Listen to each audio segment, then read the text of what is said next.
Have you ever come across people who live like parasites? My name is Violet, and I've met three such individuals.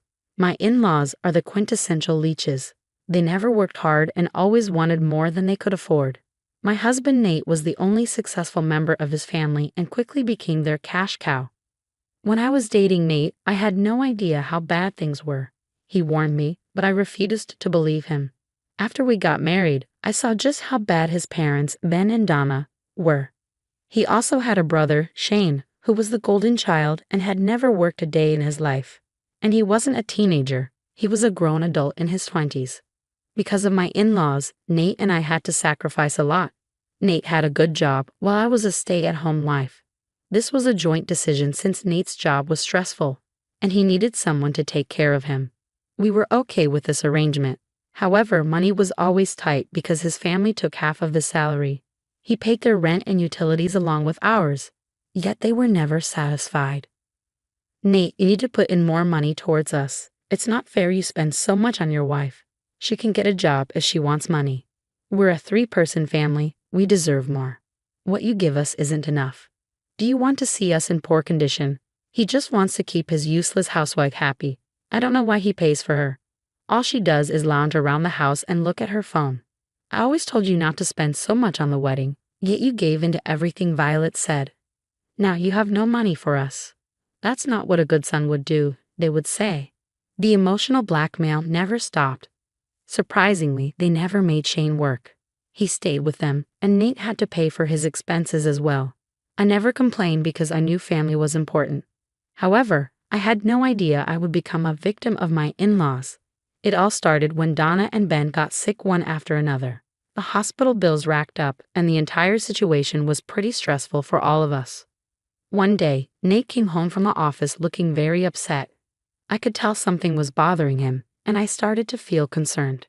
Nate, what's wrong? Please talk to me, I urged. Violet, my parents are very sick. They're having a hard time managing on their own. I really don't know what to do. You know Shane will be of no help, Nate said. Oh my God, how bad is it? I know they've been to the hospital, but I thought they were doing okay. They are better now, but they still need help around the house. Besides, their medical bills are still pending. I don't know how I will clear those bills and pay the rent for 2 houses at the same time. I'm so sorry, Nate. I can see it stressing you out. Please tell me if I can help in any way. I'm willing to help for your sake. I'm glad you asked, Violet. I was wondering if you would be willing to go live with them. It'll be for a short while. Our lease will end next month anyway. If we live with my parents, I can save rent on 1 house. That way, they'll get some help, and I'll be able to clear their medical bills too. There's a lot to think about, Nate, but if that's what makes you happy, we can go live with them. I should warn you though, if they treat me unfairly, I will leave. I will make sure they won't do that. You're already sacrificing a lot for them. This time, if they mess up, I won't take it lightly. Consider this the last favor you do for me. We set some ground rules, and Nate informed his parents about the arrangement. From what I could gather, they were pretty happy with everything. Instead of reassuring me, Nate's words set off alarm bells in my head. I prayed I wouldn't regret my decision, but my worst fears were soon realized. With everything set, Nate and I packed up and moved in with my in-laws. We used their spare guest room as our bedroom. Shane made some noise about needing the room for his personal reasons, but Nate shut that down quickly. His parents were surprisingly warm and welcoming, which I suspected was because they wanted to stay in Nate's good graces. However, things took a drastic turn as soon as Nate left for the office. As soon as he was gone, my in-laws pounced on me with a long list of chores. I had moved in with them to help out, but I found myself doing everything on my own. I did their laundry, cleaning, cooking, dishes, mowing the lawn, fixing things, and driving them to places. Ben and Donna just had diabetes and recovered quickly, but they acted as if they were paralyzed. I was okay with doing the work for Ben and Donna because they were getting old, and I didn't have the heart to make sick people work. However, everyone expected me to do Shane's work as well. Shane did nothing all day. He got up late, demanded I make his favorite breakfast, stayed in his room and littered all over, and only came down for meals. Even during meals, he complained. He never did it at dinner because he knew Nate would crack down on him. When Nate wasn't around, Shane always said, "Why'd you cook this crap every day? You know I don't eat this. Who the hell likes veggies anyway?" It's a balanced meal, Shane. There's meat in it as well. You can ignore the veggies if you want. I don't like this at all. Go make me something else. I feel like having lasagna today. And for dinner, make me a steak. Do you really expect me to stop and make lasagna right now? It will take hours. I just finished cooking 2 meals today and still have to prepare for dinner. Why don't you make yourself something? How dare you talk to me like that? I don't cook. I'm a man. Women should do the cooking. My brother is looking after you for a reason. It's your job to feed and work for his family. No, I'm only responsible for taking care of Nate. All this is extra. Besides, Ben and Donna are sick, but you're fit as a fiddle. You need to help out more. Hearing this, Shane called out to his parents in a classic man-child fashion. It was so ridiculous that I would have laughed if I weren't mentally and physically exhausted. Ben and Donna came running, and they sure appeared fine when defending their son. They heard Shane's tale and said, "Violet, how dare you tell my son to help? This is your job as a housewife. Nate didn't marry you to be a parasite in this family. Yes, you have some nerve staying in my house and telling my son to do your job. He's a man and doesn't have to do feminine work. That's what you're here for. I am not your servant. I am already doing a lot for you guys. The least he can do is make his own meals if he doesn't like mine." Shane literally does nothing but sit around. What he does is none of your business. Now go make him lasagna. If that's what my baby wants, he will get it. There is no room for arguments. I don't want it anymore. Shane sneered. I changed my mind, Violet. Give me some money for takeout to make up for insulting me today. I was furious but knew arguing would be pointless. I reluctantly took money out of my pocket and handed it to Shane. It was a bad day for me and I wanted to cry, but I held back. Instead, I reassured myself that my time would come. Unknown to everyone, I was already collecting evidence of their mistreatment. I had recordings on my phone and proof that Shane regularly asked me for money. I wanted to try and salvage the situation, not wanting to stress Nate more than he already was. He worked hard to take care of us all, and I wanted to support him in return. Somehow, I managed to live with them for 6 months. Their behavior never changed. Instead, their demands escalated day by day. Shane still wasn't working or contributing in any way. Nate constantly berated him for being unemployed, but Shane never talked back to him. However, when Nate was gone, Shane took his anger out on me. He made me clean his room, cook meals, and do his laundry. If I refused, he would complain to Ben and Donna, and the 3 of them would corner me and verbally abuse me until I gave in. Slowly, I was hitting rock bottom. The worst thing happened just when the 6th month came to an end. It was a horrible July with severe thunderstorms, and Nate had to be away on a business trip that weekend. Our area was on high alert for tornadoes. Everyone was worried, and even Nate had a hard time being away from us. Just as I finished preparing lunch, Shane came down from his room and said, You made that food again? Why can't you just follow my damn instructions? Donna and Ben are both diabetic, Shane. We can't have rich and oily food every day for health reasons. How many times do I have to tell you to make my meal separately? You are such a lazy witch. I wonder what Nate ever saw in you. Since you don't want to cook, you could go get me McDonald's. Are you insane? There's a tornado alert. Do you really want me to go out in this weather? Don't be dramatic. It's not that serious. Besides, this is your job. You need to get me something or make me a new meal from scratch. Oh, and my room is dirty. You've been slacking off. You better go clean it. Absolutely not. I'm not doing your work anymore.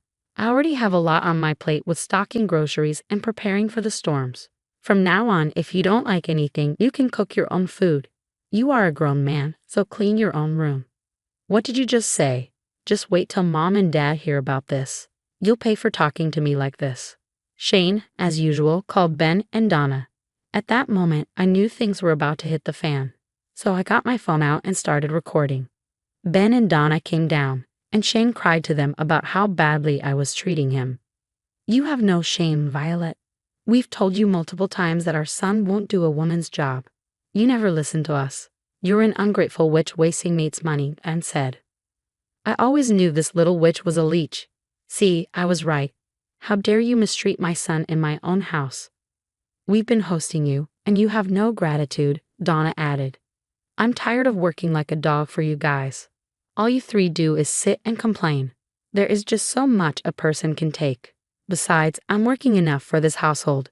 You are the ones living like parasites. How dare you insult us and call us parasites? It's Nate's duty to look after his parents, and you, as the daughter-in-law, are responsible for taking care of us, Ben retorted. Telling her won't work anymore. She's gone too far. We need to teach her a lesson, Ben. Since this is our house, Violet, you are no longer welcome here. If you can't respect us and do your job, you need to get out, Donna declared. Yes, Mom, Dad, kick her out. That will teach her not to disrespect us in our house, Shane chimed in. With that, Donna grabbed me by the arm and dragged me towards the door. Before I could react, she pushed me out and locked the door behind her. I fell on the wet grass, scratching my hands and knees. I immediately got up and started banging on their door.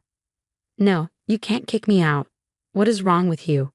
There's a tornado coming, and the thunderstorm is already here. You can't keep me outside. Stop shouting, Violet. It'll be of no use. This will be the perfect lesson for you. Now you will know what it feels like not to have a roof over your head, Donna shouted from inside. This is inhumane. You need to let me in. I can't stay out in a storm. It's not safe. I'm already drenched to the bone. Yell all you want, but we'll protect our son first. A girl like you needs to know her place. Now go away before I call the police. I continued banging on their door and crying, but they just turned and left for their rooms. Within seconds, I was completely soaked and started shivering from the cold. The storm was already in full force, and I was scared for my life. Just when I had given up hope, a neighbor lady approached me and told me to come with her. I followed her to her house and felt a wave of relief wash over me. She was an old woman who lived next door and had heard the entire ordeal. She decided to help me. As soon as I reached her house, I broke down in sobs. I knew it was time to finally stand up for myself. The neighbor lady gave me fresh clothes and comforted me while I cried on her sofa. As the storm died down, rage boiled within me, and my resolve grew stronger. I immediately called Nate once I had a better signal and said, Nate, there's something I need to tell you. What happened, Violet? Is everything okay? Has the storm passed? I saw it on the news. Yes, the tornado didn't hit, but there was a bad thunderstorm. The weather has calmed down now. Then what's wrong, dear? Tell me immediately. I'm getting anxious. Your parents kicked me out today. I'm at the neighbor's house, calling you from here. What? That's impossible. Why would they do that? I'm so sorry, Nate. I tried my best to help your family, but they've been verbally abusing me and overworking me. They kicked me out because I refused to remake a meal for Shane or get takeout for him. That's insane. How could they just kick you out like that? Don't believe me? I'll send you some videos. You can watch them and decide. I hung up and sent the videos to Nate. Additionally, the neighbor lady called him and told him what she had witnessed herself. There was a long silence before Nate told me he would be back soon.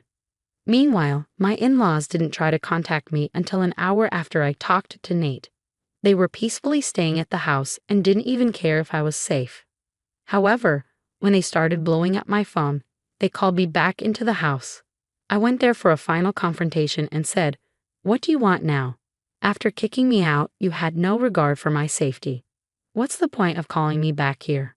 We made a mistake, Violet. Things happen sometimes. We are family. Don't be mad at us. We'll apologize to you. Yes, we can just apologize and move on. Even Shane here will say sorry. Let's just put it past us. Oh, I'm sorry, Violet. This will never happen again. We were being stupid, Shane added. Wow, that's some change in your behavior. What brought this on, may I ask? Nate called us today. He was pretty upset. He said he will look past this if you forgive us. Yeah, if you don't, then he will stop supporting us. You know we are sick and old. Please don't hold a grudge. Without Nate's support, we will be homeless. Good, because that's what you deserve. People who have no empathy for others should not be shown mercy. I will tell Nate that I won't live with you three anymore, and I don't accept your apology. What Nate does after this is completely his choice. As soon as I said that, the trio started to beg and plead for mercy. They kept repeating that they were sorry and it wouldn't happen again. Shane even had the audacity to say that kicking me out was a small joke that went too far and that holding grudges was childish. I ignored them, gathered some of my things, and returned to the neighbor's house. I also called Nate and told him that I would never forgive my in-laws again. Nate took my decision very seriously. He flew back a day early and went straight to my in-laws. When he returned, he told me he wasn't going to support them anymore. He was tired of them treating me unfairly, and enough was enough. Nate decided to stop sending them money for rent or medical bills and wouldn't give them any allowance. Shane would be completely responsible for Donna and Ben. How he would do that was none of our business. Nate and I started looking for a new place. We got lucky because one of his colleagues was renting out one of his apartments. We jumped at the offer and began moving our things the next day. Nate also profusely thanked the neighbor lady for protecting me when he couldn't. Suffice to say, we will continue to keep in touch with her. Meanwhile, Ben, Donna, and Shane thought Nate was bluffing. They asked for forgiveness but never actively tried to improve their situation. So the following month, when Nate didn't send the money, my in-laws were in big trouble. They started blowing up our phones and even called me horrible things. Nate and I simply blocked them. Any relative who felt sorry for them was sent proof of their misbehavior, and that shut them up real quick. It's been a long time since then. Nate no longer sends them any money. Shane was forced to work in a warehouse and earns very little. The three of them live in a small camper, and things are not looking good for them. Nate and I, on the other hand, have finally put a down payment on our dream home. I'm also currently pregnant and expecting our first child. We are looking forward to our new life, away from the leeches that are my in-laws.